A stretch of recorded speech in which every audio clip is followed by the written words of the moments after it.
আসসালামু আলাইকুম। সংবাদে আপনাদের সবাইকে স্বাগত জানাচ্ছি। আমি ফিরোজ তোহা। শুরুতেই সংবাদ শিরোনাম। বাংলাদেশের সর্বশেষ গুরুত্বপূর্ণ আপডেট সংবাদে আপনাকে স্বাগত। শুরুতেই সংবাদ শিরোনাম, পরে বিস্তারিত।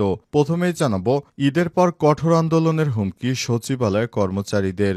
সরকারি চাকরি আইন সংশোধন অধ্যাদেশ 2025 বাতিলের দাবিতে আজ 2 জুন 2 উপদেষ্টা আসিফ মাহমুদ, সজীব ভুঁইয়া, মাহফুজ আলমের কাছে স্মারকলিপি দিয়েছে বাংলাদেশ সচিবালয় কর্মকর্তা কর্মচারী ঐক্য ফোরাম। এর আগে আন্দোলনকারী কর্মচারীরা সচিবালয়ের বাদামতলায় বিক্ষোভ সমাবেশ করেন। সময় তারা বলেন, অধ্যাদেশটি বাতিলের ব্যবস্থা না করলে ঈদুল আজহার পর তারা কঠোর আন্দোলনে যাবেন। কঠোর আন্দোলনে যাওয়ার জন্য তারা সচিবালয় ছাড়াও সারা দেশে সরকারি কর্মচারীদের প্রস্তুত হওয়ার আহ্বান জানিয়েছেন। জানাবো, নিষেধাজ্ঞা তুলে নেওয়ার গ্যারান্টি চায় ইরান। ইরান যুক্তরাষ্ট্রের প্রতি আহ্বান জানিয়ে বলেছে, তাদেরকে ইরানের পরমাণু কর্মসূচি নিয়ে চলমান আলোচনায় নিষেধাজ্ঞা প্রত্যাহার করার আনুষ্ঠানিক নিশ্চয়তা দিতে হবে। দেশটির পররাষ্ট্র মন্ত্রণালয়ের মুখপাত্র ইসমাইল বাগাই আজ তেহরানে এক সংবাদ সম্মেলনে সব কথা বলেছেন। এরপর জানাবো, অবশেষে স্বদেশে ফিরছেন হাজার হাজার সিরীয়রা। বাশার আল আসাদ সরকারের পতনের পর সিরিয়ায় এখন শান্তি এবং নিরাপত্তা ফিরে এসেছে। এর ফলে বছরের পর বছর শরণার্থী শিবিরে কষ্ট আর দুঃখের মধ্যে দিন কাটানোর পর অবশেষে নিজ দেশে ফিরতে শুরু করেছে হাজার হাজার সিরিয়ান নাগরিক। এদিকে ভারতীয় সীমান্তরক্ষী বাহিনীর সঙ্গে মিয়ানমার ডিফেন্স ফোর্সেসের সংঘর্ষে নিহত 10, সীমান্তে আতঙ্ক। ভারত মিয়ানমার সীমান্তে ভারতীয় সেনাবাহিনীর সঙ্গে মিয়ানমার পিপলস ডিফেন্স ফোর্সেস বা পিডিএফ এর অংশ পিকেপি গোষ্ঠীর সংঘর্ষের ঘটনা ঘটেছে। 3 কিশোর পিকেপির 10 সদস্য নিহত হয়। জানাবো, ক্যাম্পে ভূমিধস 12 ভারতীয় সেনার করুণ পরিণতি। ভারতের উত্তর পূর্বাঞ্চলের রাজ্য সিকিমে টানা ভারী বৃষ্টিপাতের কারণে সেনাবাহিনীর একটি ক্যাম্পে ভূমিধসের ঘটনা ঘটেছে। 3 জন সেনা সদস্য নিহত হয়েছে। এছাড়াও নিখোঁজ রয়েছে আরও 9 জন। আজ এক বিবৃতিতে সেনাদের হতাহতের এই তথ্য জানিয়েছে ভারতের সেনাবাহিনী। প্রিয় দর্শক, এতক্ষণ শুনছিলেন সংবাদ শিরোনাম, এবারে বিস্তারিত। তবে তার আগে বন্ধুরা, অনুরোধ থাকবে সংবাদটিতে একটি লাইক দিন। এই চ্যানেলে আপনি নতুন হয়ে থাকলে আমাদের সংবাদটি দেখতে দেখতে চ্যানেলটি সাবস্ক্রাইব করে রাখুন। কমেন্ট করে বন্ধুরা আপনার মূল্যবান মতামত জানিয়ে দিন আপনি বিশ্বের কোন দেশ থেকে বা বাংলাদেশের কোন স্থান থেকে আমাদের সংবাদটি দেখছেন এবং শুনছেন। আর বন্ধুরা, গাজা যুদ্ধে আপনি যদি নিরীহ ফিলিস্তিনিদের ভালোবেসে থাকেন, কমেন্টে ইয়েস লিখে বিশ্ববাসীকে জানিয়ে দিন। সংবাদটি আপনার সোশ্যাল মিডিয়া ফেসবুকে শেয়ার করে বন্ধুদেরও দেখার সুযোগ করে দিন। এবারে বিস্তারিত।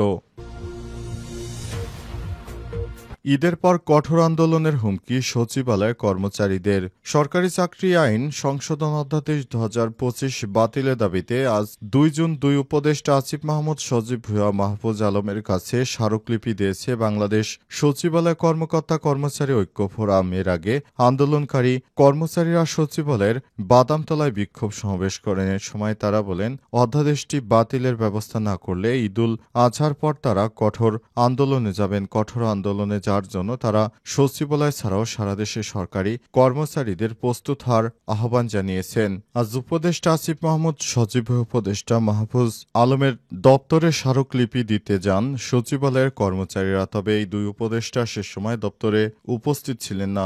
জানা যায়, আগামীকাল মঙ্গলবার অর্থ উপদেষ্টা, আইন উপদেষ্টাকে স্মারকলিপি দেওয়া হবে। যে আইন ঘুষ, দুর্নীতি, মানি লন্ডারিং প্রতিরোধ, নারী অধিকারের কথা বলা নেই, সেই আইন চান না বলে জানান সচিবালয়ের কর্মকর্তা কর্মচারী ঐক্য ফোরামের নেতারা। এই অধ্যাদেশ কর্মচারী বান্ধব কিংবা সরকার বান্ধব আইন নয়।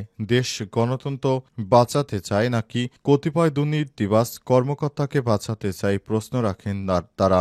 নেতারা আরও বলেছেন, যেভাবে আইন প্রণয়ন করলে সবার জন্য সহনশীল হয় সেভাবে করলে সহযোগিতা করা হবে। এ সময় এনবিআরের দাবি মানা হলেও 18 লাখ সরকারি কর্মচারীদের দাবি কেন মানা হচ্ছে না সে প্রশ্ন রাখেন সচিবালয়ে কর্মকর্তা কর্মচারীরা।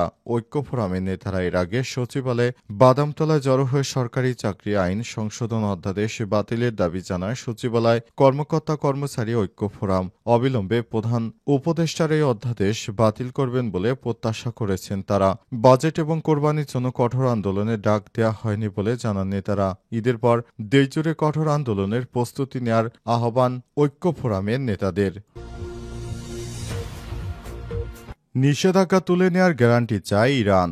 ইরান যুক্তরাষ্ট্রের প্রতি আহ্বান জানিয়ে বলেছে তাদেরকে ইরানের পরমাণু কর্মসূচি নিয়ে চলমান আলোচনায় নিষেধাজ্ঞা প্রত্যাহার করার আনুষ্ঠানিক নিশ্চয়তা দিতে হবে। দেশটির পররাষ্ট্র মন্ত্রণালয়ের মুখপাত্র ইসমাইল বাঘাই আজ তেহরানে এক সংবাদ সম্মেলনে বলেছেন, আমরা নিশ্চিত করতে চাই যে নিষেধাজ্ঞাগুলো কার্যকরভাবে প্রত্যাহার করা হয়েছে, তবে এখন পর্যন্ত যুক্তরাষ্ট্রের পক্ষ থেকে বিষয়টি স্পষ্ট করা হয়নি বলেও উল্লেখ করেছেন তিনি। এদিকে জাতিসংঘের এক সংস্থার প্রতিবেদনে দেখানো হয়েছে ইরান ইউরেনিয়াম সমৃদ্ধকরণের উৎপাদন ৬০% পর্যন্ত বাড়িয়েছে, যা পারমাণবিক অস্ত্রের জন্য প্রয়োজনীয় প্রায় ৯০% স্তরের কাছাকাছি। ওই প্রতিবেদন প্রকাশের একদিন পরই ইসমাইল বাগাই এমন মন্তব্য করেছেন। পরমাণু আলোচনায় মার্কিন দূত স্টিভ উইটকফ গত মাসে বলেছিলেন প্রেসিডেন্ট ডোনাল্ড ট্রাম্পের প্রশাসন যে কোনো সমৃদ্ধকরণের বিরোধিতা করবে। তিনি ব্রেডবার্ট নিউজকে বলেছেন, ইরানে আর কোনো পরমাণু সমৃদ্ধকরণ কর্মসূচি চলতে পারে না, এটাই আমাদের